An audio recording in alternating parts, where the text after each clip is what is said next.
indications and applications. We have specialists from Argentina, Chile, Mexico, United States, and Italy. If we summarize what we've done so far in the first panel, we talked about roundtable, the phytosanitary intelligence and biosecurity intelligence, the concept. The second panel was on phenological modeling of pests. And the third panel, which took place last Monday, was on early warning systems for present pests. So all the series are available in social media and in IICA's and PROCISUR's web pages. Today, we're starting with the fourth panel, which will talk about spatial distribution of species for risk management in quarantine pests. We have four presentations from specialists in the US and the region who we thank in advance for their valuable participation and contribution.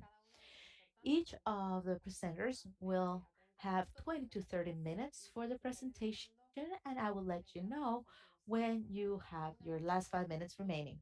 Once all the presentations have been concluded, we're going to open a Q&A session, and then we will also get the questions from YouTube and Facebook. So without further ado, we'll start the fourth panel. We will listen to Dr. Luis Morales, who will be talking about spatial distribution of species. Dr. Luis Morales Salinas got his licensure in physics in the Universidad Católica of Chile, and he had a master's degree in physics. And he also has a PhD in environmental sciences from the University of Concepcion, which he obtained in 1997. He also has a post PhD work in the applied information center from Paris, France. And right now he is a researcher and professor in the Faculty of Agronomical Sciences in Chile. And he also leads the Laboratory of Environmental Sciences, where he also deals with outreach and extensive applied agriculture. He has also applied in environment, and his areas of research includes dynamic economic zoning of crops, quantitative zoning, spatial analysis, dynamic modeling, and spatial niche modeling. He has participated in different areas dealing with in renewable energy, productivity, and zoning of crops, desertification in different areas of Chile, modeling of niche and species, and spatial analysis for the different factors and their diseases. So thank you very much, Dr. Morales.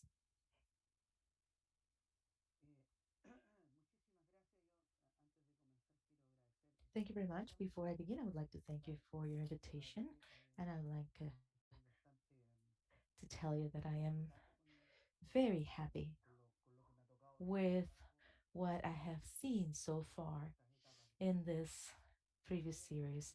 So I'm going to share my screen with you.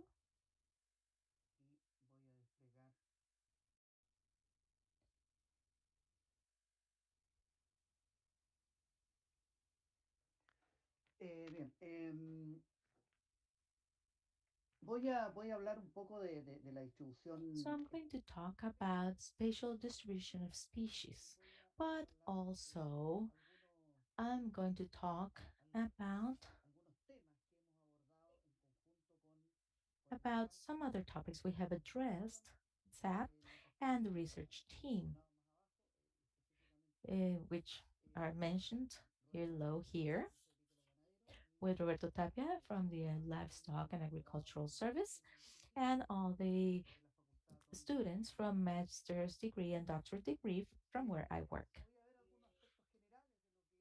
voy a ver algunos aspectos generales de lo que es I'm going to look at some general aspects espacial, específicamente of spatial modeling, la particularly pregunta of species. uno se puede And hacer es, the dado que este question that you may ask yourself aparece en un is, determinado lugar, let's say that a species appears in a certain place. So is it possible to know how far it will be the species can establish in a country and then initiate a biological invasion in a geographical area? And in nowadays, it is easy to respond to this question. And in fact, it can actually be done depending on the technological advancements of the last 20 years. This has allowed us to have distribution models of species.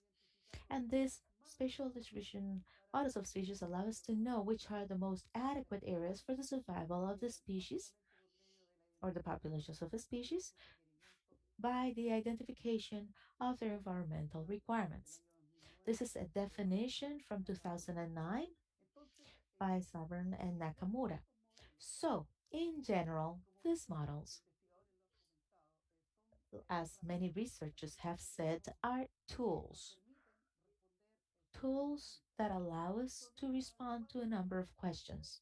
If they are well asked, these models will help you answer the questions adequately as well.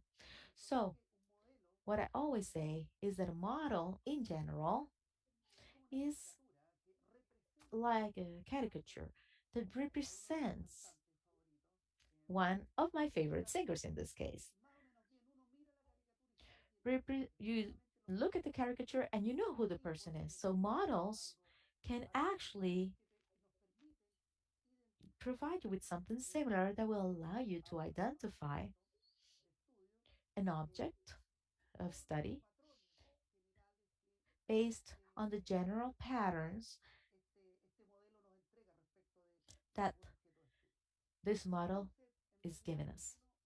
So, between reality and the poor model, which I'm going to be addressing to it, is that the caricature, we have a number of stages and models that can give us a very good model, which looks very much alike to reality, up to a bad model that, despite being bad, actually gives us the general patterns and the standards and the ways the species may actually be distributed in space.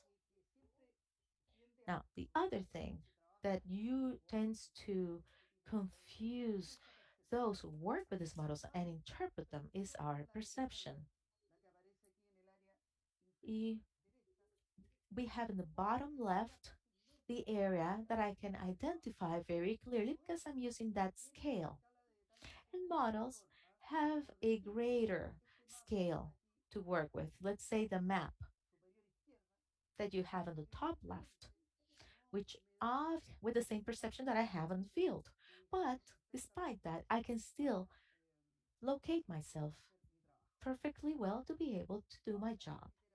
Now, literature at the international level shows us lots and lots, a humongous number of examples.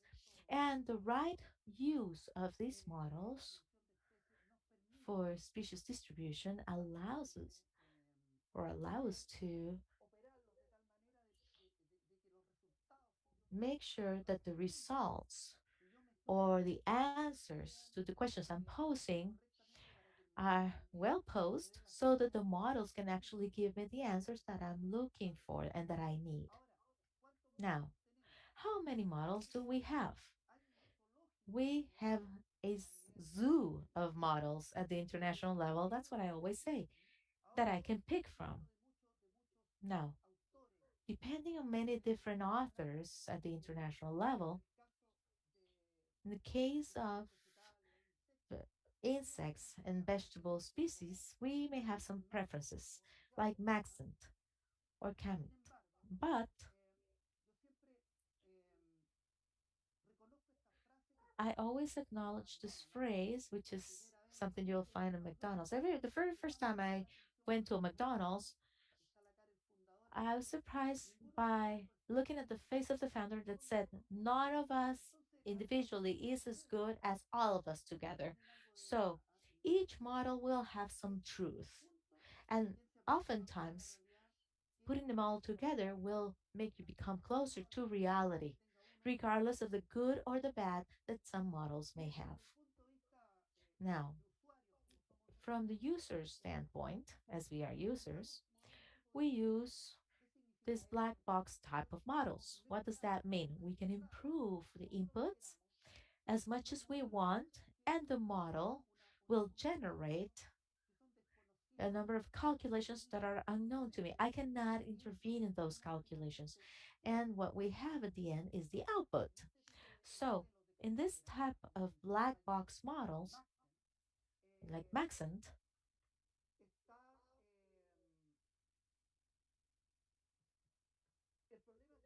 The problem is that you cannot change the code, intervene in the code. That's one of the main problems. So, possibly in the future, we will be able to. Now, there are other models, and but where can we apply these models? They cannot be applied anywhere for global or regional or hemispheric or local modeling. And the work scales are different for each of these. So these models can then be applied everywhere.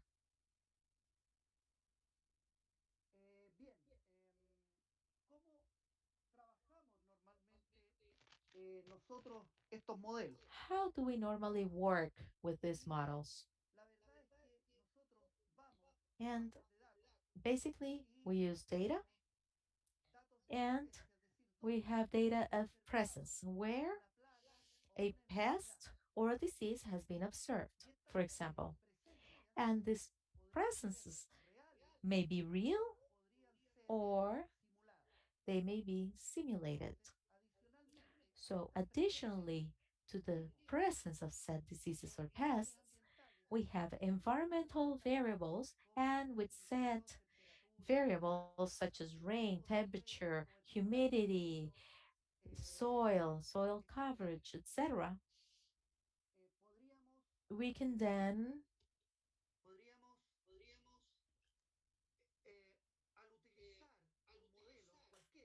when using any model, we can then generate this, which we call territorial aptness. So, how apt is the territory to receive this area for a certain disease to develop? So, when you look at real um, with real presences, then we can have very little real presences, and or when they are located in a single place and very few in one place and very few in another place. So again, what we do is generate an algorithm that will help us look at this presence and then improve the model, the final model. Then when we use Maxent, for example, we have some simulation scenarios. These are scenarios that run with non-related variables, with selected variables, and with all the variables together. So we also do this separately with real presences and pseudo presences. So for each run we do, we have 6 scenarios. And then we take these 6 scenarios and we turn them into one scenario. How do we do that? Well, we do an ensemble of models based on the equation that we have here in the bottom left, which is just a weighted average by each model. Then how it can be adjusted. So what are the variables that we use? Usually we use bioclimatic variables that are described in literature and that may be used and in Word. And so I'm going to show you a number of applications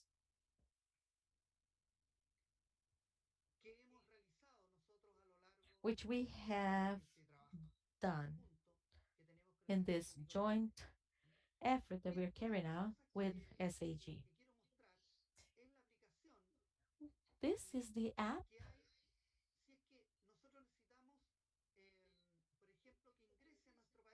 So let's say we need a new crop to come into our country. So the question is, where would this crop be optimized? Which area has all the things that this crop needs for its maximum potential. So, with this spatial species spatial model, we can also find or obtain this territorial suitability and generate maps and see where this species will develop and thrive. And we can also take a look at what is going to be the impact of climate change in some fruit trees. For example, cherry in a current scenario and a future scenario for 2080. Same thing for trees that we grow in the south of Chile and see how climate change will affect these trees, like the walnut tree, which may be apt to very apt, and that is where this tree may actually develop in an optimum way. So models also allow us to see a large number of simulations of crops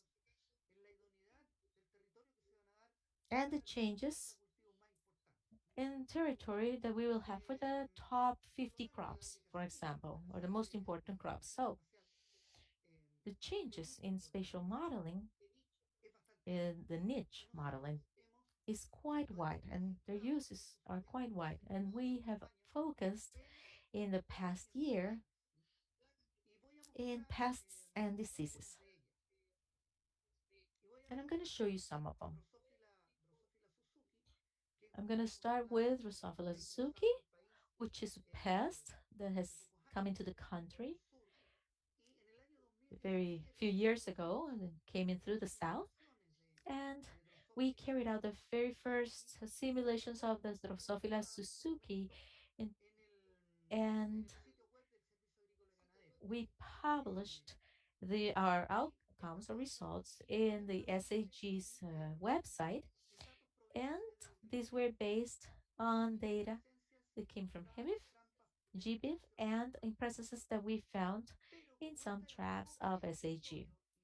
But since there were very few in the territory and very few worldwide, we also did a calculation for pseudopresences and modeling scenarios for presences and pseudopresences based on the 90 bioclimatic variables and a number of selected variables by a method known as jackknife, which gives us the input each variable to the general variance. And with that, we only use the ones that gave us a greater input. And then we have the non-correlated.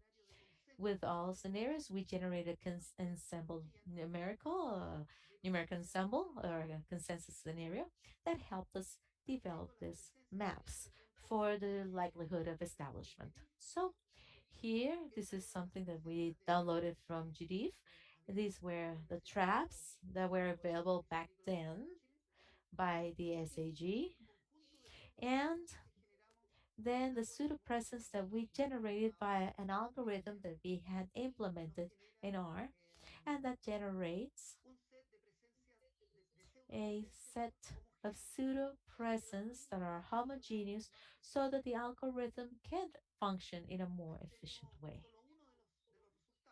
Here we have just one of the results, and Maxima always gives you statistical, which is the graph to the bottom right, which tells us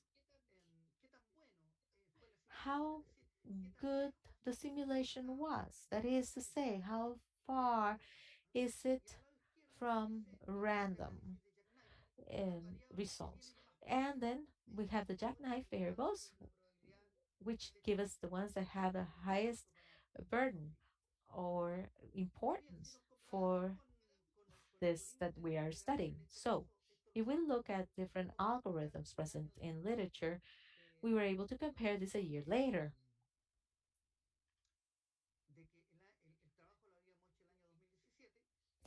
because we did this in 2017 originally, and then we realized that our algorithm was quite good because one of the hypotheses that we had was that we wanted to be able to make the most appropriate decision-making process to control the pest. So, in the case of the first figure you see, the one that says CLCL, is the simulation done with data exclusively from Chile. The second simulation was done with data from the world and Chile. So as you can see, the niche of the species was greater compared to what we got with the data exclusively from Chile. And then the normalized ones or standardized ones gives us a scenario and gives us a higher figure, and the area of influence has not changed. Therefore, had we just used only the presence of Chile, we would have had a shorter range and wouldn't have seen all the affected area, when in fact the area was much wider one. And this, in the past years, we have been able to confirm that this type of modeling was quite good for this and the best for this type of research. Another Huanglongbing disease or HLB disease is Diaphragma citri, and we have already obtained the first results. And here, aside from Maxent, we added another model that gives us a greater number of scenarios, which is the multi-model framework. It is a model that was originally developed in New Zealand, and what we did together with the University of Chile is to do a 3.2 version. So, just like with the previous example, we have the presences found in GBIF, then the presences that SAG had based on the different partnerships that it had or agreements it had with different countries in Latin America. And then we were able to generate the modeling scenarios based on Maxent, the three scenarios based first with real presence information or data, then the MMF, and then the three scenarios with variables that were derived from observations of pseudopresences and the MMFs as well. So we had around 40 different options, and so we had to develop an ensemble scenario, a consensus scenario that will help us figure out which was the most plausible scenario. And then we have the probability, establishment probability data in scenarios. So here we have the data from GBIF, from another platform that is also called iNaturalist, and data published in scientific papers. We also had this data by SAG or SAG that were members of PROCISUR and COSAVE. And with this, plus this, we were able to generate scenarios for likelihood of establishment, and that would tell us where this disease might be present in the future, and based on the vectors of the disease itself. So here you can see that in South America, that would be the distribution based on 19 variables, and also the variables that were more important, that would contribute the most to the general variance or the total variance, which is the figure to your right. Now, this data has been standardized, and here we have our forecast with Maxent. We have the 6 algorithms and the final outcome that has been standardized, which you can see to the right. Additionally, the multi-model will generate other scenarios based on other algorithms like BioClim, GLM, GAM, GARD, Random Forest, SVM, other scenarios that would contribute to these other six scenarios that were generated with maximum for the presence and pseudopresence. In MMF, you do exactly the same for these scenarios of presence and pseudopresence. And finally, we have the different scenarios. So once we have the scenarios, we do what is known as a numeric ensemble. So which of these scenarios is the most plausible one? Here we can pick between the best, the one that has the greatest yield in terms of its performance, to be in agreement with the data that was observed, and look at the different scenarios, look at the weight, look at the performance, take the maximum, some sort of vote. That is to say that this vote can be a numerical algorithm to a panel of experts that may be observing the scenarios, and then they vote which scenario they consider to be the best based on their expertise. And finally, we have the ensemble, which is an algorithm that allows me to generate a single consensus output. Lobesia butrana is another pest that is present in our country, and we did exactly the same. We followed the same methodology. And of course, we then compare it to scientific literature. And in the same way, we used some presence maps and pseudo presence maps, and then we generated different numerical outcomes that gives us this type of result or outcome. We have the ensemble, and then we have two other scenarios that we generated before the ensemble. And with the MMF, we also obtained the ensemble, which is usually the one that works best, all the way to having others or other scenarios. And when you do this for the entire planet, you can go straight to the countries. And then we run this in 1 kilometer range. I'm just going to go over this very quickly. The blue tongue animal disease. And what I just want to rescue from all of this is that we can generate the same results from the numeric ensembles, but we then take this to a greater resolution. And for our country, for Chile, we can have a 250 meters resolution. This is something that we did to calculate like the likelihood of this blue tongue disease. You only have 5 minutes left, Luis. And finally, the African porcine pest or swine disease or pest. We had to use multi-criteria analysis because we wanted to take a look at the risk. And the risk is the threat, the vulnerability, and exposure. So this risk is understood as an unknown function that takes into consideration all the different variables that condition the, the when the disease first appears and when then it disseminates.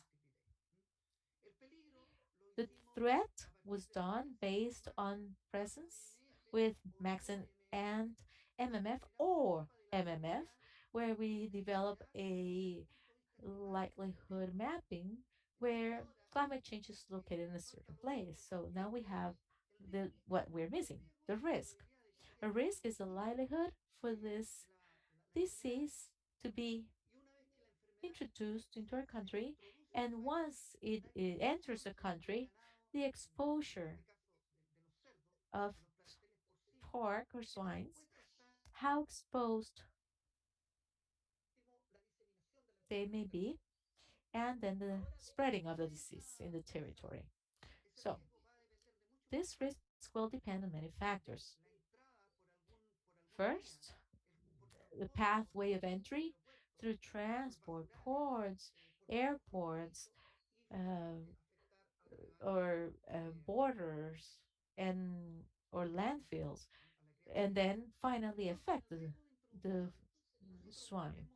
So in the risk of introduction, we see different things that may be due to the entry of people with pork products and who are coming from a place who has the disease or through borderlines. So we did the entire analysis. We have these tables that help us categorize through some sort of algorithm all these situations, the risk for introduction through airports, through borderlines, and ports. So these are very specific areas. Then we have the exposure risks. So how can a pork growing uh, facility may be exposed? And then we also use the algorithms, and we know that it depended on the density and the movement of the animals, the communication networks, etc., the distance to landfills, etc. So the risk for dissemination was generated in a qualitative way as a very high, high, medium, or low. Muchas gracias. So that's all I wanted to present. Thank you. Muchas gracias, Luis Morales, por la presentación. Creo que fue muy importante lo que se marcó la Thank you for your parte presentation. I think that what you spoke about the models and their importance and many other aspects was very important, especially about the MASM model and how it's popular and used in Chile. Thank you for staying within the time frame, and I'm sorry to have interrupted you. We're going to welcome Dr. Posney, and she's going to speak about introduction of exotic pests and disease. She is a researcher at the State University of North Carolina. She's an ARS research scholar and CSU, and is she is an expert in applied math and modeling of infectious diseases in pathosystems, human pathosystems, animals, and plants. She focuses on predicting pests and disease, mapping risk, epidemiological models, and was able to her research has focused on predicting pest and disease introductions, risk mapping, epidemiological modeling, and quantifying the effectiveness of management strategies via optimal control studies, Bayesian networks, and cost-benefit analyses. She's developed many interactive front-end interfaces to share models and make them user-friendly. Thank you for being here, Dr. Posney. Yes, thank you very much for that introduction and the invitation to participate in this seminar series today. What I would like to talk about is something that my colleagues and I, Dr. Wakey Low and Dr. Tim Gottwald, have developed, this predictive model that looks at or estimates introduction risk of foreign and emerging pests and diseases at different spatial scales. So,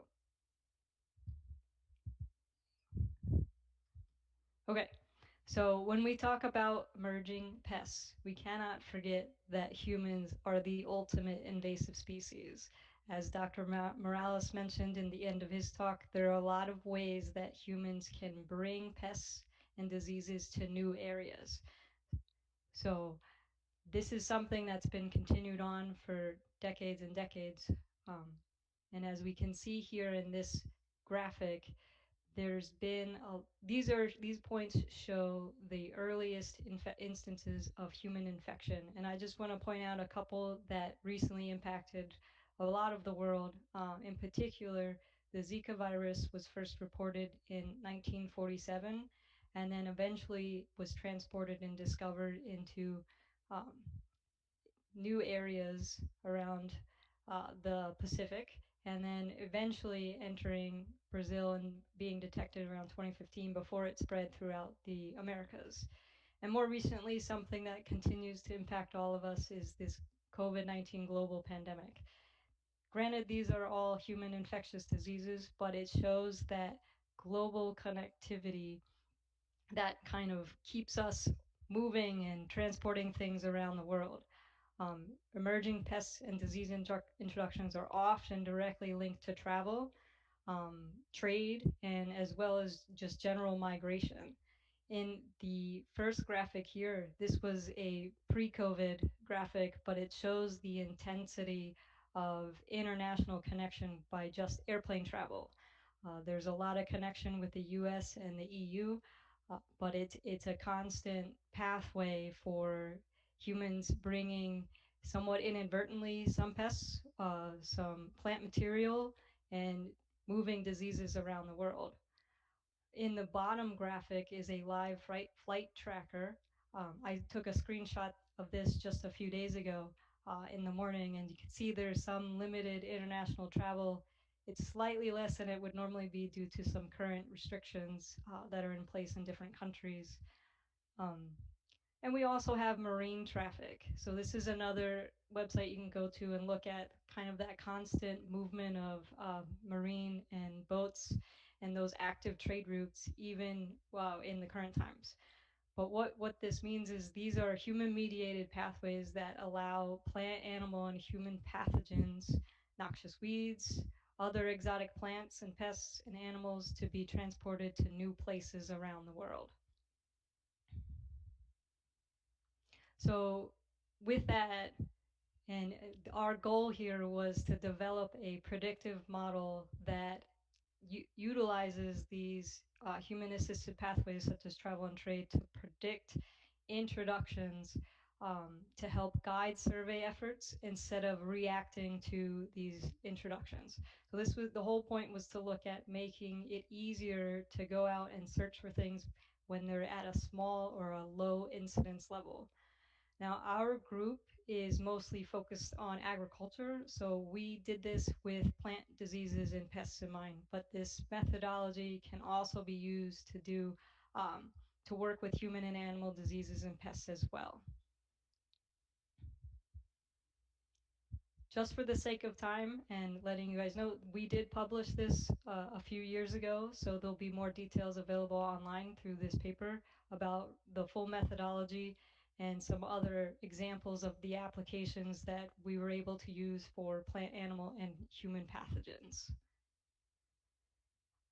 But to give you a quick overview of the background of the model, our early detection of exotic pests and diseases is the key and paramount feature of this risk model. And what it uses is international travel and trade data, as well as the census population data to start linking things together. What we can do is then generate risk analyses to predict points of introductions, whether that's for a particular pest or some combination or mixture of exotic pests. We then incorporate epidemiological parameters such as suitability and climate modeling, as Dr. Morales' group does. We also look at where the hosts are, particularly when we're talking about agricultural pests. And so we incorporate all these together with known distributions. So basically, where's the disease or pest in what we're calling source countries?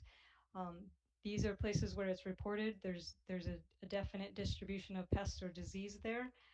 We also consider some risk from adjacent countries. They just may never have reported it or detected it yet, but being in close proximity to a known source can have an influence or an impact on the movement of people between those countries and then into the next country. We also include inbound and outbound, where people move about just in general.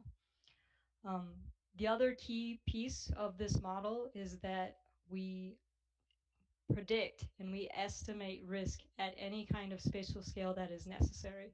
We can go as broad as just a country level of introduction, and then break that down into either states or regions, and then further down into the smallest kind of grid levels, whether that be 1 square mile 1 square kilometer or even smaller to assist with how a survey would be deployed to go search for these pests and diseases. Given our group, which is in Florida, we've been using this model just to predict introductions into the US and the territories. But with, depending on data availability, this can easily be extended to look at introductions into other countries as well. Once we analyze all of the data regarding movement and potential introductions through different pathways of air travel and trade, we link this to GIS features so that we can have a ready-made risk map for potential exotic pest introduction so that surveyors and stakeholders and other decision makers can easily zoom in to different areas to gain a better understanding and really investigate the risk output. Um, the next step, as Dr. Morales mentioned in his talk, you can also bring in the disease contact rate. So after it's introduced, we can look at the spread that would go beyond that, whether it's suitable for spread, what kind of exposure risk are different populations in these areas, and begin to investigate the next set of steps there. The other thing we do with this type of model is bring in a survey scenario generator and a resource allocation tool. This can look at both finances, so the costs of deploying a survey, and how to use those resources, your surveyors and other human resources, effectively to survey and detect early enough in an epidemic or an outbreak, and that sort of thing. So, and lastly, this can be used for a wide array of pests or diseases.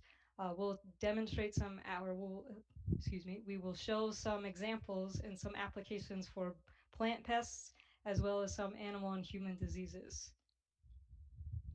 Okay, before I get into all that, I want to kind of give a little bit of an example about how we look at the pathways. So say, for example, we're looking for the introduction risk of a particular disease into Brazil.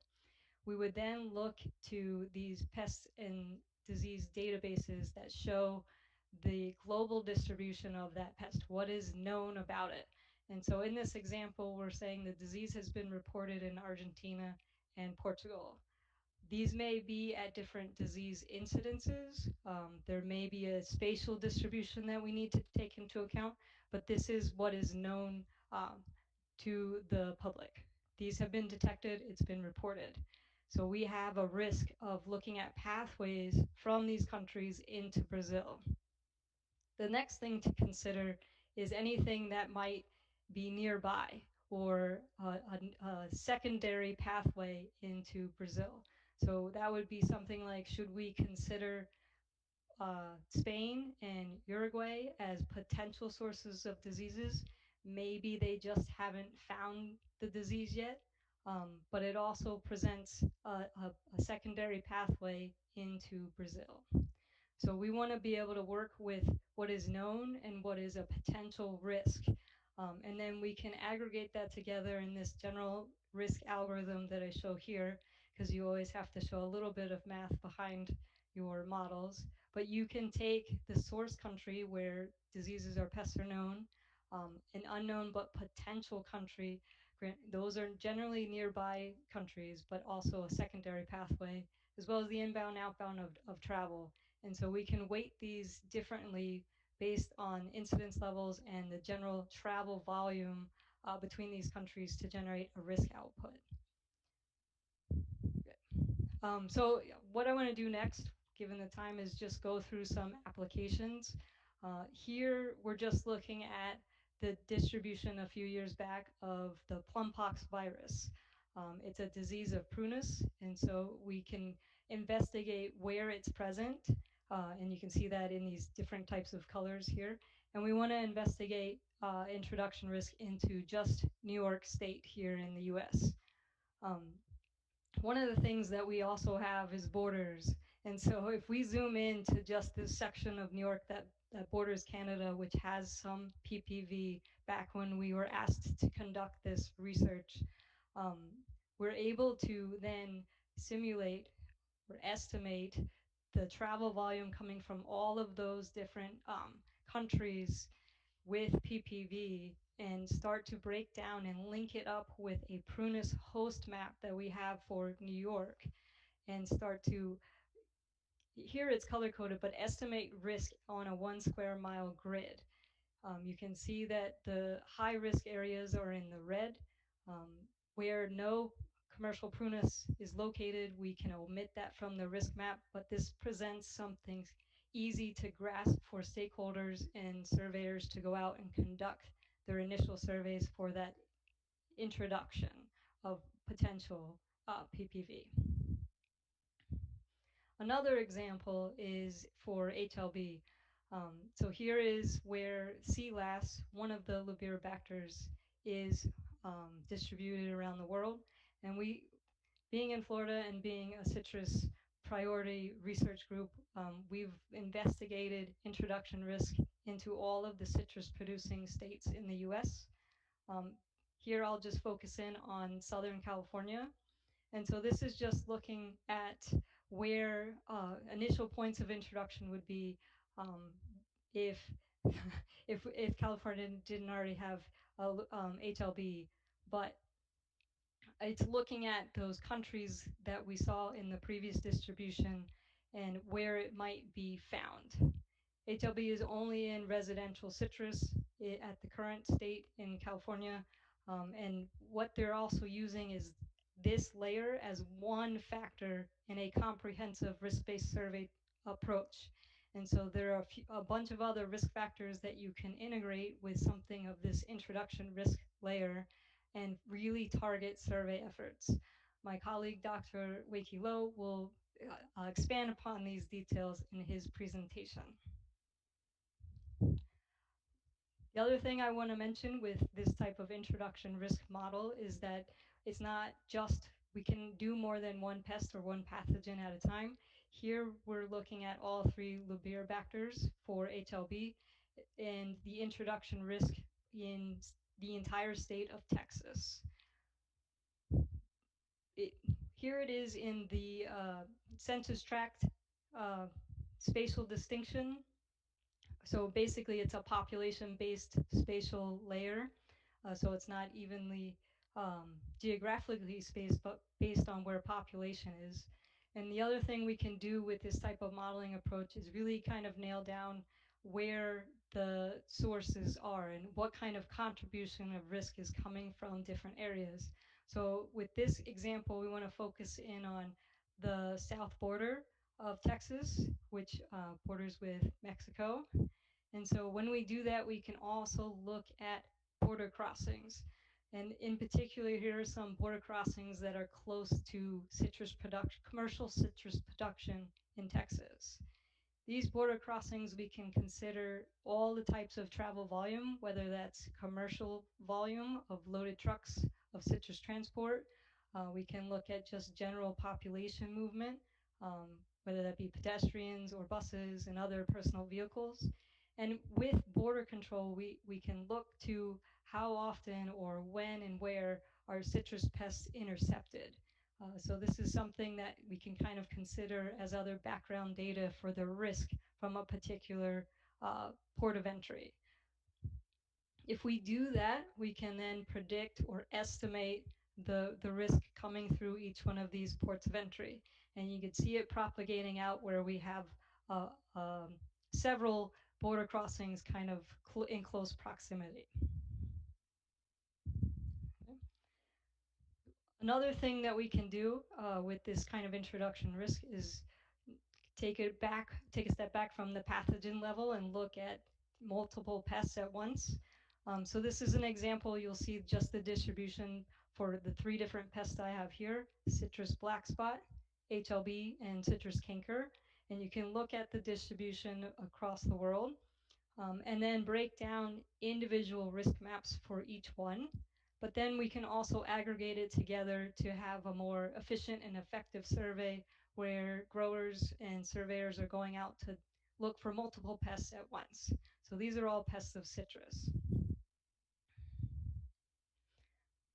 as I mentioned before, we've been focusing on plant pests, but this is a very generalized model, and it can be used to look at both animal and human diseases or pests. So for this example, for these applications, excuse me, we've looked at the Aedes aegypti mosquito and the introduction risk into Miami a few years back. We've looked at the introduction of Zika virus during that pandemic. And you can see in that bottom graphic, we can do it at different scales to help with um, providing information to either the public or medical facilities on where introductions are predominating. And we've also done this with Ebola in Texas. Okay. One other example here is Chagas, and now I'm switching gears and looking at Los Angeles area.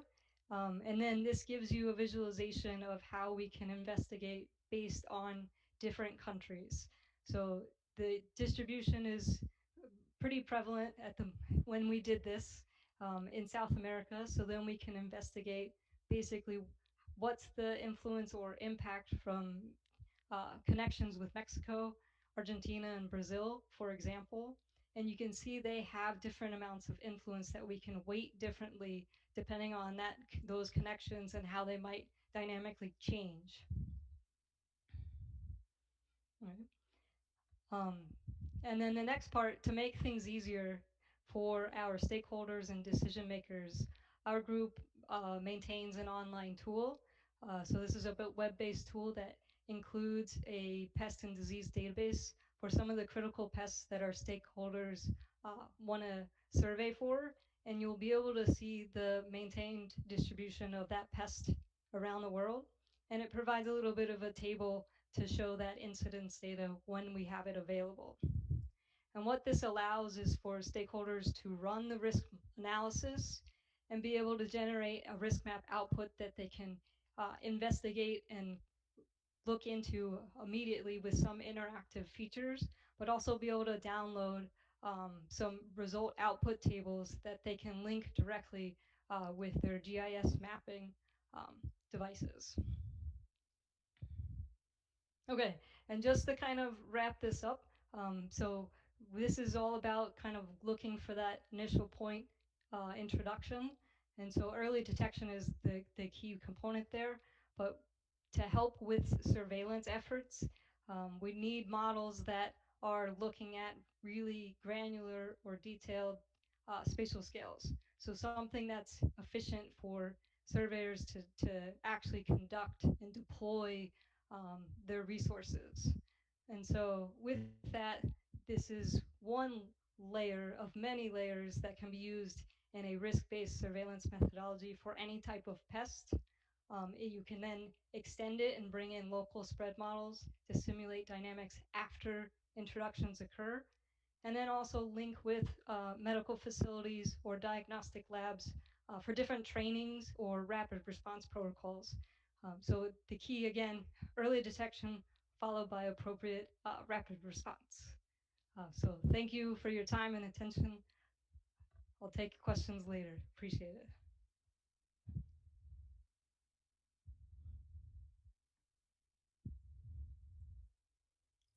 Muchas gracias, doctora Thank Posny. you, Dr. Posny.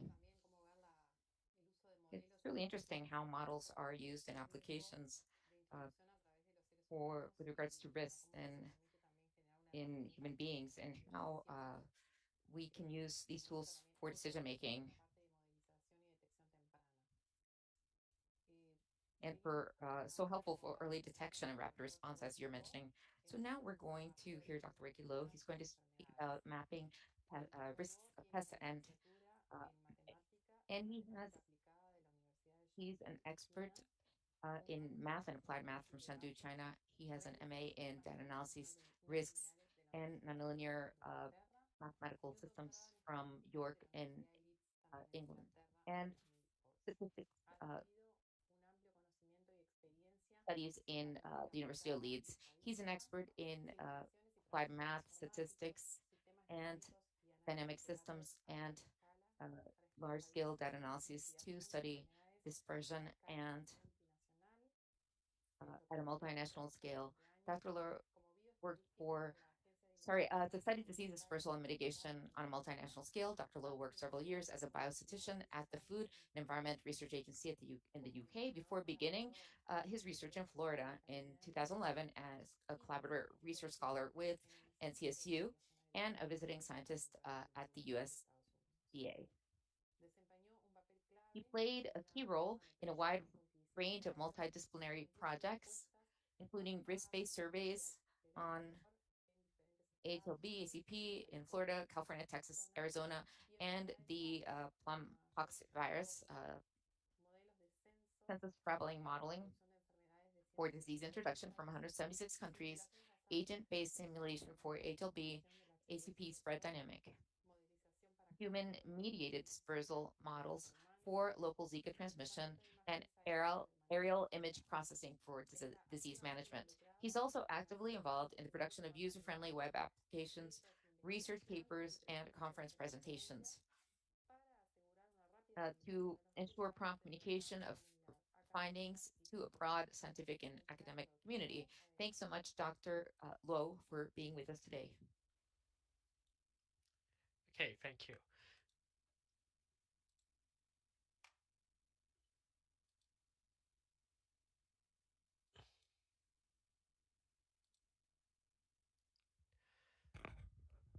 Many thanks for the introduction. So I would like to give you a talk about the my project on the pest and disease risk mapping. Before I go for the talk, I just say thanks again for the invitation for this panel, and also I really enjoy the talk from Dr. Marario and Dr. Drew Parsley for their spatial modeling in the international level.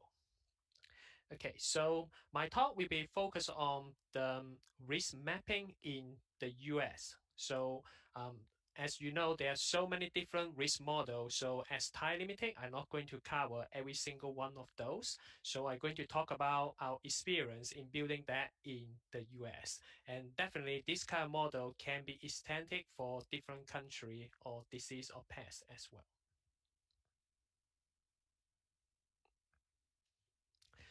Okay, so risk model is cover lots different domain or area. So to describe this project, I'm going to describe one of my major project in the US. Is design the risk-based residential survey for HLB in California. So all my example using in the talk will be focused on this topic.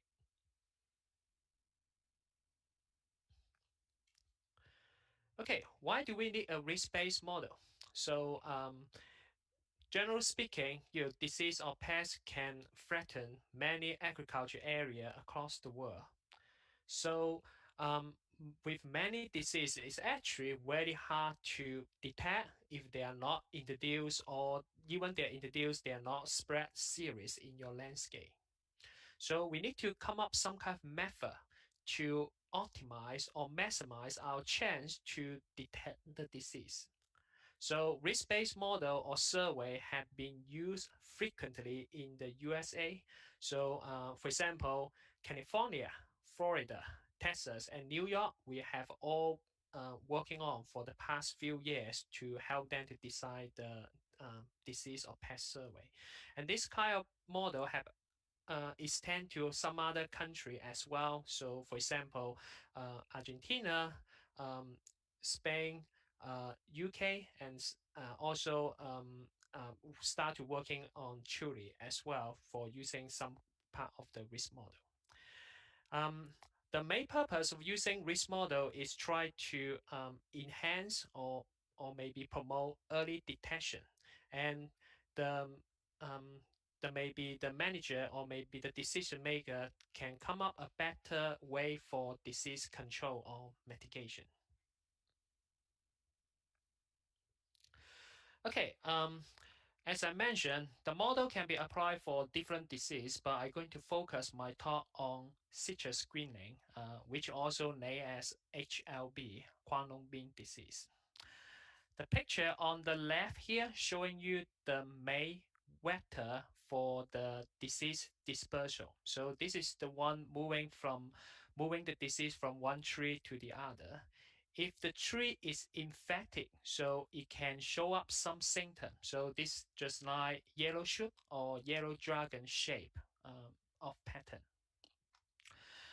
For the infected tree, it definitely has some side effect on their fruit. So the fruit can be lopsided in their shape, and most of the time, if even they are mature, they are not fully turn into yellow. So they still remain half green or half yellow for them, which we call is the greening symptom.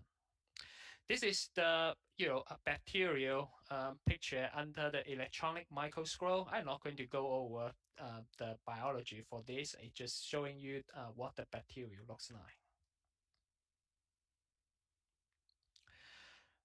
From the top, from Dr. Drew Parsley, she mentioned that the HLB is widely spread across the world.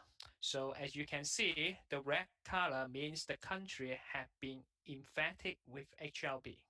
So there are many countries, I think, apart from Australia and Mediterranean countries, all detected with this kind of disease.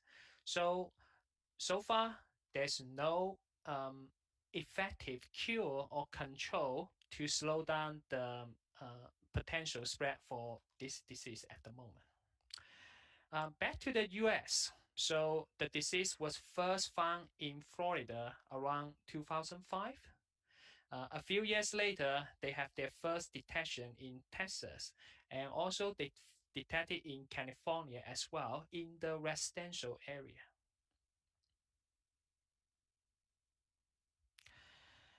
This slide just gives you some information about the impact of HLB on the commercial citrus growth.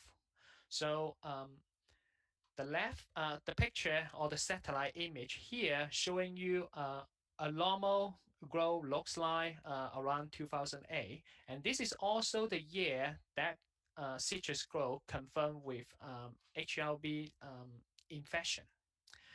2 years later, so they try to remove all the tree with HLB infection. You can see nearly half of the tree have been removed. 3 years later, around 2013, you can see over 75% of the tree have been removed due to this disease. To 2016, actually all the tree have been removed, then they set up a new plantation. So this is just one case study about a citrus growth in Florida. If you're going to look at the overall statistics, the graph here is showing you the total acreage in Florida, how that changed from 2008 to 2015.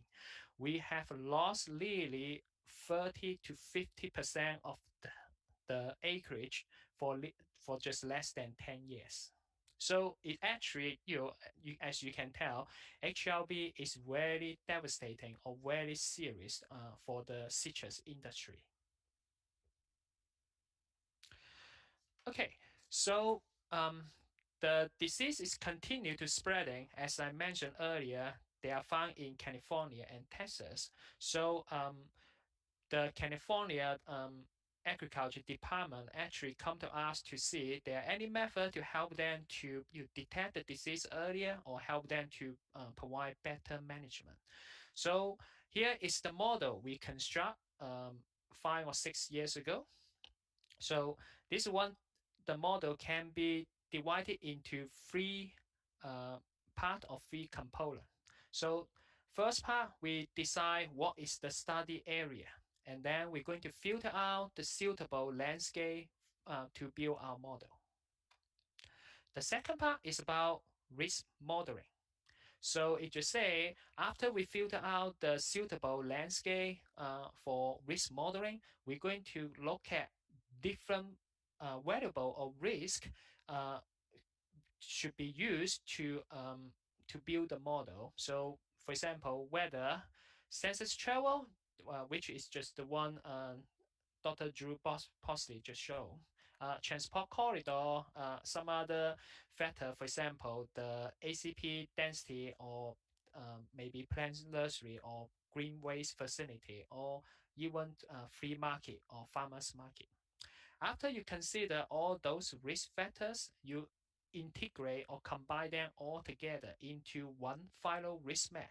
Using that final risk map, you're going to use that to guide survey design or use that for disease management program. Okay, so as I mentioned, I'm going to divide my talk into three parts. The first part is going to show you how we're going to filter out the landscape for the risk-based modeling. So filtering, the main purpose is to determine the area which is able to sustain or maintain the host. We are looking at citrus here at the moment. So just say all the area is not non-suitable for citrus or ACP. It should be removed from the survey or removed from the modeling. As Dr. Morari mentioned, it just say for all the model, you need to consider what kind of output you want. So this is actually the same question we need to consider for the risk-based modeling as well. So there are many different kind of spatial output we can consider. For example, the zip code, county level, or the grid level, maybe 1 square mile. So different kind of output level is the selection or the choice is really depending on your application. For our application for survey purpose, we going to choose the grid output level focusing on 1 square mile. Okay, so like Chile, Argentina, and many other countries in South America, we have different topography. So this is just showing you the topography for California. You can see there are lots mountain or high elevation region in California. And from the literature, we know the ACP is not able to survive, or usually they are not able to establish easily for high elevation. So from the literature, they consider 700 meters is the threshold value. So we definitely need to remove all those from our landscape. So just say it as they are not easy for disease introduction or spread. Same thing as mentioned, this can be applied for some other regions. So we did this for Texas and Arizona as well.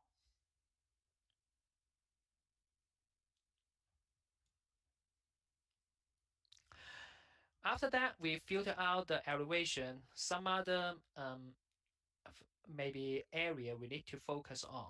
So for example, we need to filter out the area probably not suitable for growing citrus. So the river, the ponds, military and Indian reservation is, although they can grow citrus inside, but they are not subject to custom inspection. So even there's something they bring in, but we couldn't survey it properly. There are many other land cover type we need to remove from the from California as well. For example, the state park, the government building, the school, the transportation like train station or airport. Usually you're not going to find the host, the citrus in those areas. Those can be removed as well. Doing all those, you're able to find the fully filtered residential citrus area. So this is just a close look how we're going to filter out all those areas in Los Angeles. You can see the white area is the area we remove. So the remaining one is the one we consider suitable for citrus plantation or citrus for citrus growth. Okay, now we move to the last part. So after we filter out the landscape, we need to see how we're going to construct the risk, or maybe we determine different risk variable for our modeling.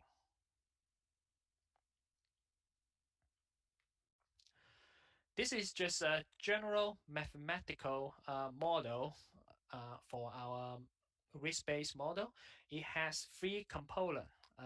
The host population map, which I just showed you after the disease filtering step. Then you're going to look at all the dynamic risk factors. So you can consider the ACP, you can consider the citrus row, you can consider the international introduction, what Drew just mentioned from her presentation. Finally, you can look at the suitability. So you just say, like, is it the climate is suitable for the disease establishment or spread? So the mathematical equation is shown below. So basically, we're going to multiply them together to give you a final risk indicator. I'm going to talk through each component separately. First, we're going to talk about the host population. So this is the host population we estimate in California. You can see there are some region we have 1,000 residential trees grow inside. Um, there are many ways how we're going to deal with the host population map. We can do different kind of transformation. For example, the linear, the power law, or the log transformation. The higher power we use, we're thinking the, the host map will be more homogeneous. So which is the best way to transform the data is really linking to the biology about the disease you're looking on and also the landscape. Now moving to the second component, the dynamical or the dynamic risk factor model. So there are about 8 to 10 risk factor we need to consider for HLB. Most of those factor is determined from the literature or from the discussion with the experts. The census travel is just the one Dr. Drew Parsley just showed. So it's showing you what's the chance of the disease introduction from foreign countries. Then you can look at the ACP, so the vector for disease transmission. Also, the positive location you detect for HLB, the transport corridor used to move the citrus material around different regions. Plant nursery, the juice processors, and the packing house, they are the potential source for moving the ACP around as well. Farmers market, they are not strictly regulated, so they may sell plant potentially infected. Organic citrus, they have less control using chemical. Border crossing is another thing, the disease introduced from your neighbor country. I'm not going to go over the detail for each individual one. So the slide here is showing you the general overview of different risk factor I just mentioned. So this gives you, it just say the general situation of the disease pressure or disease risk from different risk factor. So the next question is just how we're going to combine all those together. So before we combine them all together, it just say we need to look at the last component about the pest suitability. It's a big topic here. It's mainly about the climate or weather suitability. There are lots model available, as Dr. Morari mentioned. We are going to focus only one very simple example for our case study. So basically, we're thinking the HLB have a strong relationship with temperature and rainfall. So here is a 3D model or 3D graphic showing you how the suitability change between rainfall and temperature. Based on the discussion or with experts or maybe from the literature, user can choose different shape of function or maybe equation to represent the suitability of the of temperature or rainfall on HLB. This how they choose those is really depending on the situation or maybe the situation of the disease and also the landscape they're working on for their disease.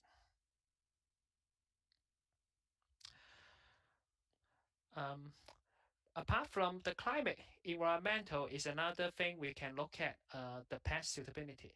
So methane is one of the model mentioned many times in the presentation earlier. So this is just one showing you how the environmental suitability for the disease in South America. So our model is really flexible. It's not limited to just the climate equation I just showed. It can be incorporated into different model as well as a component. This is just an example about the climate suitability in California. You can see in Southern California, most of the area is very suitable for HLB or ACP development. For the color scheme, the red means highly suitable, the blue means not suitable. You can see it just say majority of the region, even in Central California, is suitable apart from those mountain area. Combining all those together, you're going to, with the equation I mentioned earlier, you're going to have an overall risk map for California. So this will give the surveyor what is the area, where is the area they should focus on for HLB detection and how to optimize their survey design. This will bring into the last part of my talk is to say how to use the risk map to guide the survey design. The question we want to ask for any survey design is what's the goal or what's the main purpose for either residential or commercial survey. Generally, we classify that into three different categories. Mainly for maybe pest monitoring. So you just say you want to look at how the population change through time, or you want to introduce or want to investigate the different pathway for the disease spread or dispersal. Or the survey may be focused on the protecting the commercial crop. So if that is the case, you're going to focus or prioritize most of your sampling effort close to the commercial area. And this also, you're going to optimize or maximize your disease control around the commercial area as well, commercial citrus area as well. Maybe you can focus on the pest introduction prevention. So for example, Chile, they don't have HLB yet. So you can actually design this kind of risk-based survey to detect any potential area or maybe some unknown area for new introduction. So you can also integrate this into your disease warning system as well. For California HLB survey, they are really focusing on protecting the commercial crop.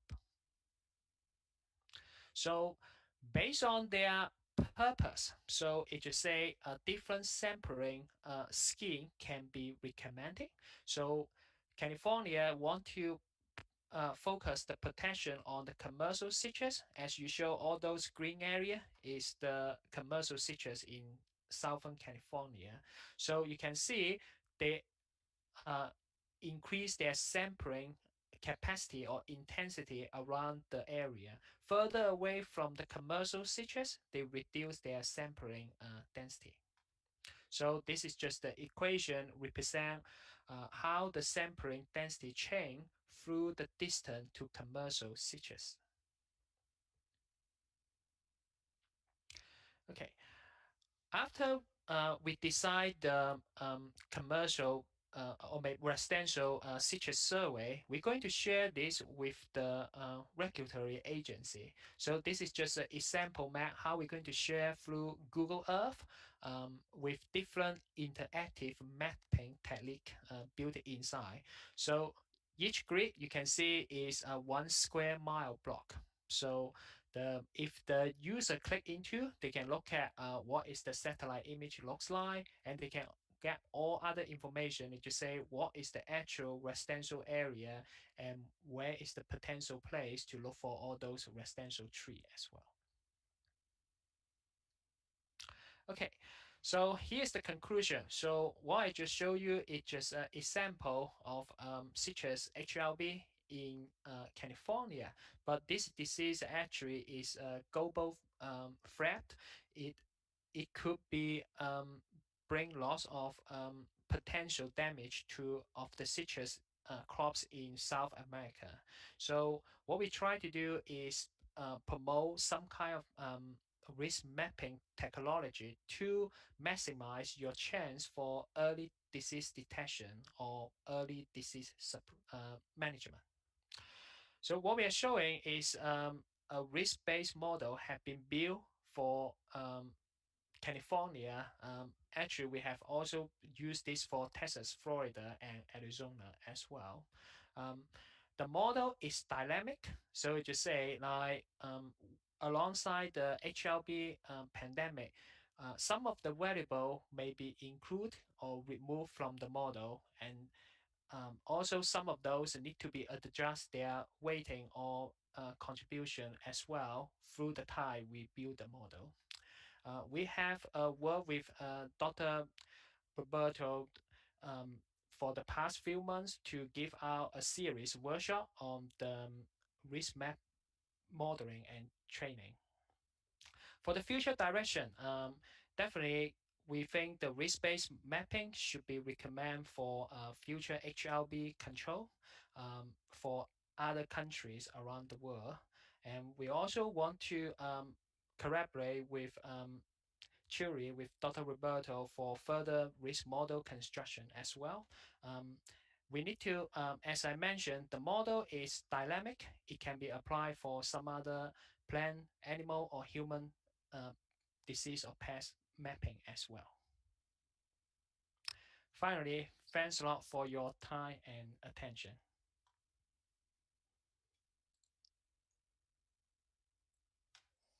Muchísimas gracias, doctor Luo.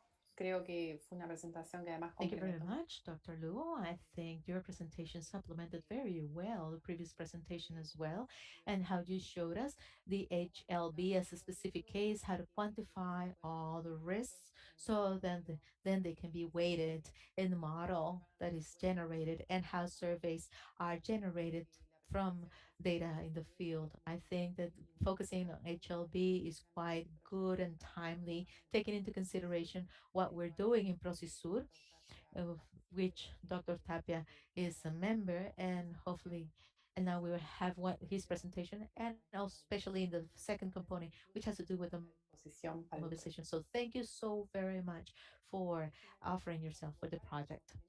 And now we will be listening to the fourth panelist, Dr. Alberto Boches, who will also be talking about the spatial distribution of species. He studied genetics in science, chemical and natural sciences, University of Misiones, where he worked in molecular genetics and theoretical systems. And he worked in INTA in Argentina in 2003 as a scholar, and he did some postgraduate studies in the University of Mar del Plata, where he got his master's degree in vegetable production with phytopathology Departamento de Plant specialization. Pathology de He la did his PhD studies in Universidad the plant pathology department in the University of Florida 2014.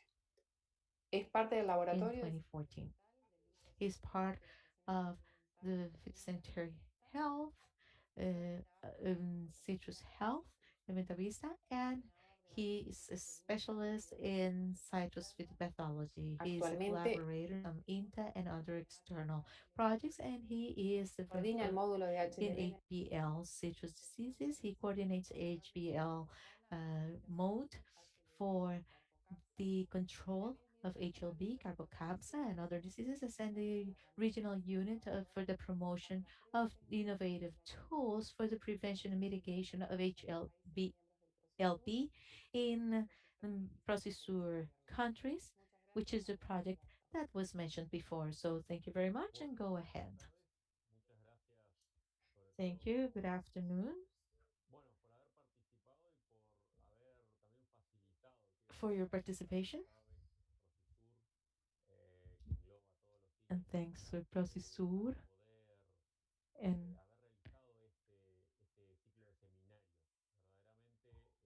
all INTA members who organized this and be able to participate in this last panels.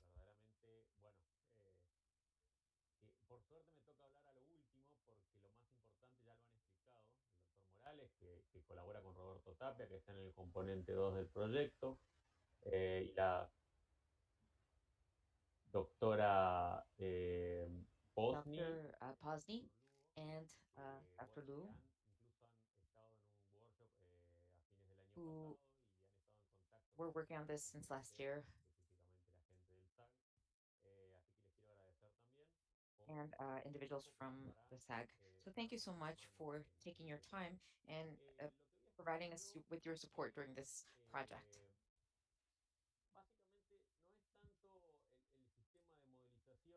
So I'm not going to speak about modeling per se. Hopefully you're viewing my presentation.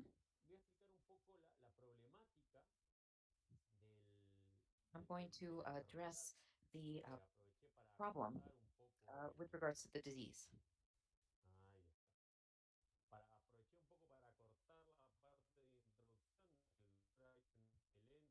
So I just edited my introduction since Dr. Luo spoke about it in his presentation. So HLB is the greatest, poses the greatest threat to silviculture. And we do not want to experience truly what Florida has experienced. Perhaps it's the worst possible case scenario that we would not like to experience. Uh, the plant has completely been changed due to the disease. So silviculture completely changes uh, uh, how it uh, how it lives and how it grows. Uh, so the bacteria clogs the plant and it will die in quickly, but has a very long period during which it will not have any symptoms until it's almost at its end. So we perceive that this ant had its origin in China, in southern China,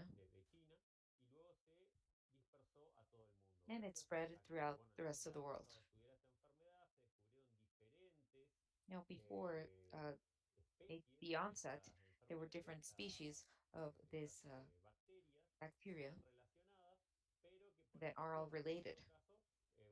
But in our case, we're only going to speak about citrus. Uh, and why is this disease interesting? Well, it can exist in citrus fruits, but if the vector was not transmitted, uh, the disease could not, if we don't have the vector, I was saying we will not have transmittal of the disease. So this gives us a sort of anchor as to how quickly the disease could spread. It gives us an indication of that. Gives us a clue. So the vector is Diphorina citri, which transmits it transmits Dervina citri is very homogeneous in South America. It transmits diseases in Africa as well, and we have problems with regards to Cretaceous in South America and other hosts, Moradia paniculata, which in some countries may not pose a problem, but here this host is an alternative for the bacteria, and given the plant's physiology, uh, it produces uh, and sprouts tremendously throughout the year. So it's truly a problem because it's spreading And it's an ornamental plant that individuals who are not citrus growers have them at home. So during extreme conditions, symptoms may appear, but the disease continues to spread. So it entered in 2004 through Brazil, and in 2012 it was in 2013 in Argentina, Paraguay, and then moved to Colombia. And the dispersion area is Argentina. And here you can see the uh, area of the PROCISUR project, and it entered here through this province in 2012 and spread.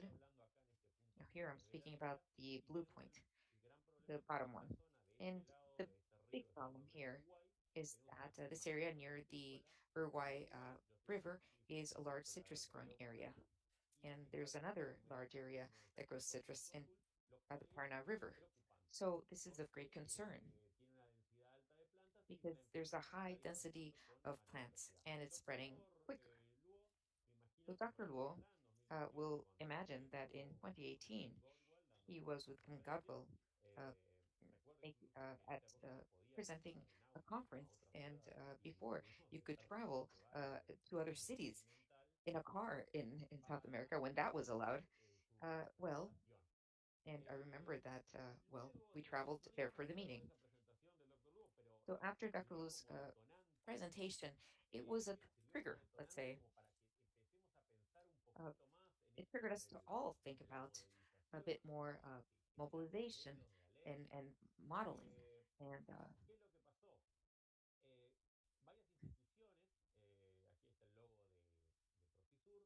so what happened? Various institutions, uh, BRAPA, INTA, the National Institute of Agricultural Technology of uh, Argentina, the INIA of Uruguay, and IPTA of Chile. So these institutions channeled a project proposal. So we realized with the INTA that we could not develop a broad project like this alone. So we asked SAG, the Argentinian Agricultural and Livestock Service, SENASA in Argentina, and many others. And those are all the institutes being mentioned. And as a result, associate institutions joined this project. It involved developing and promoting innovative tools for prevention and mitigation of HLB in PROCISUR member countries. And at least those of us were working jointly, those of us that belong to PROCISUR. Now, given the problem posed by HLB, we realized that every country could not resolve the scope of this disease alone. So it required a joint effort. The main endpoint, well, was to develop and implement, as I mentioned, innovative tools to reduce the incidence of HLB and its vectors. And it had specific objectives for surveillance and to model the distribution of Diphorna citra, to predict the impact, and for knowledge management. And it involves three components. We're undergoing the second part, the component two. The cycle of seminars is a result of component two of the PROCISUR project. It has to do with models and distribution of Diphragnocytria, and Roberto Tapio is responsible for that. And these are all component one, molecular models applied to diagnosis and control of HLB and citrus fruits. And component two, distribution models of Diphragnocytria in HLB. So we're going to focus on component two. Component three is knowledge management. I am responsible for that component. And the idea is to facilitate continuous education.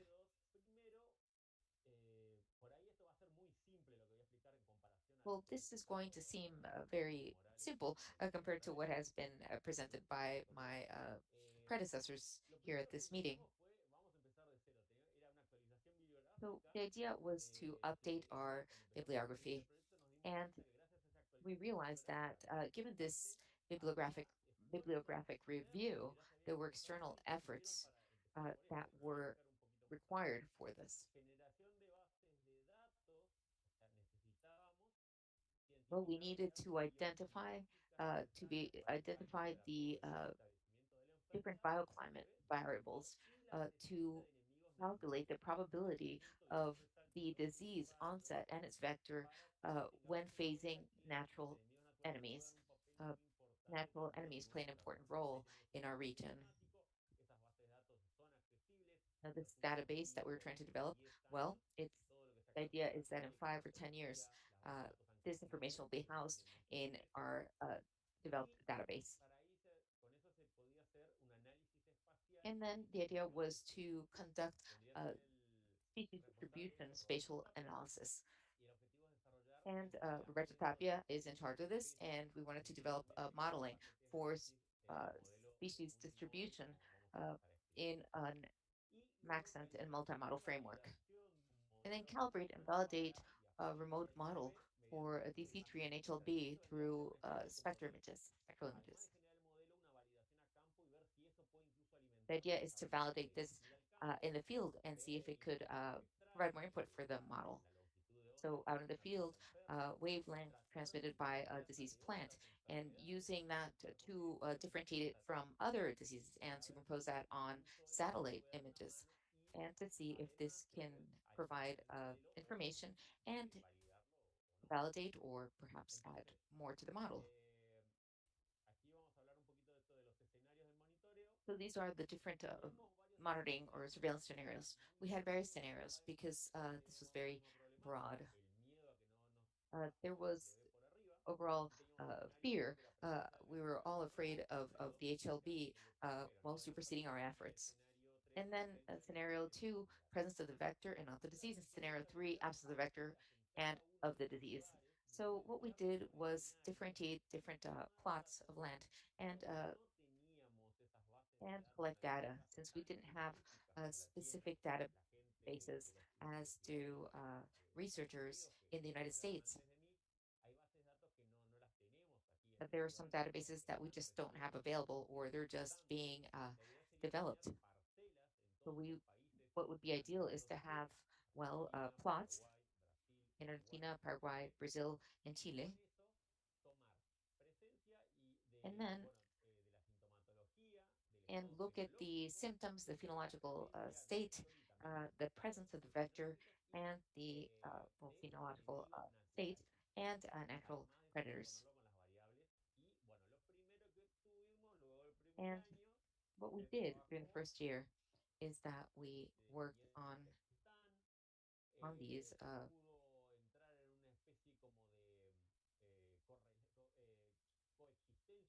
We conducted this with other projects. There's a Fontagro project from IICA also, and there are many that were all aimed at managing Deferina.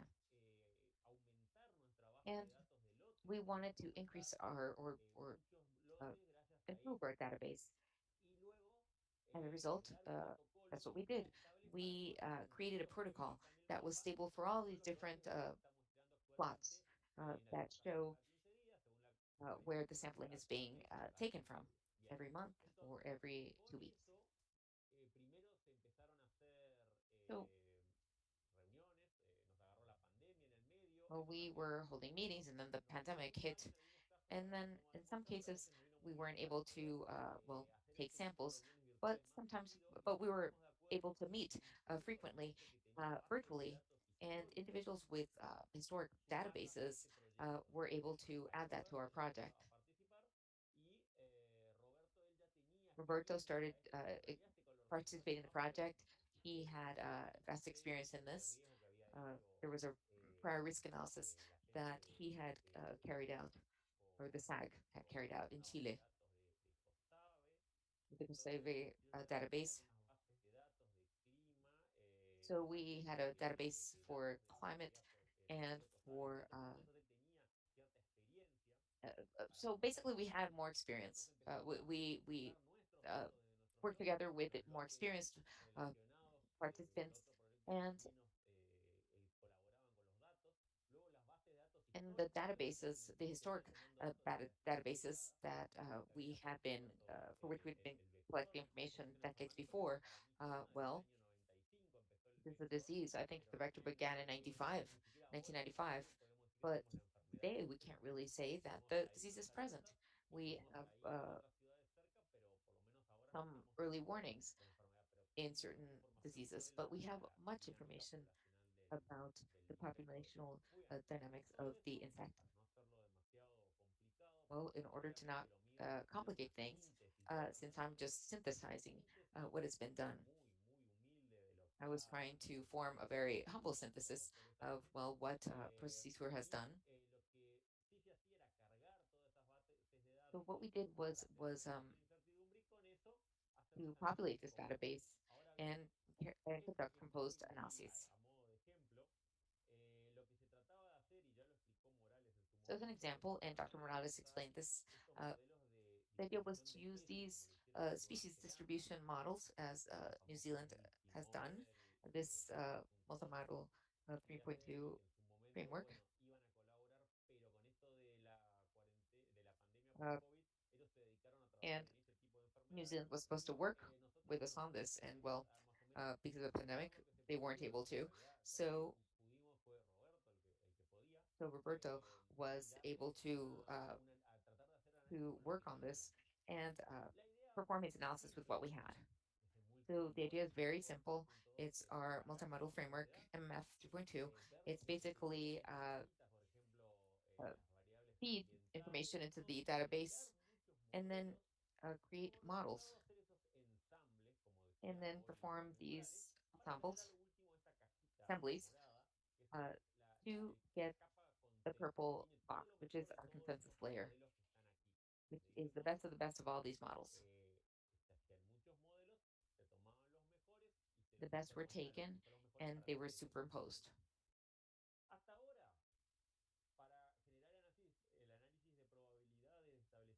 To come up with the historic data, well, historic data was used for probabilistic, for probability analyses of its establishment.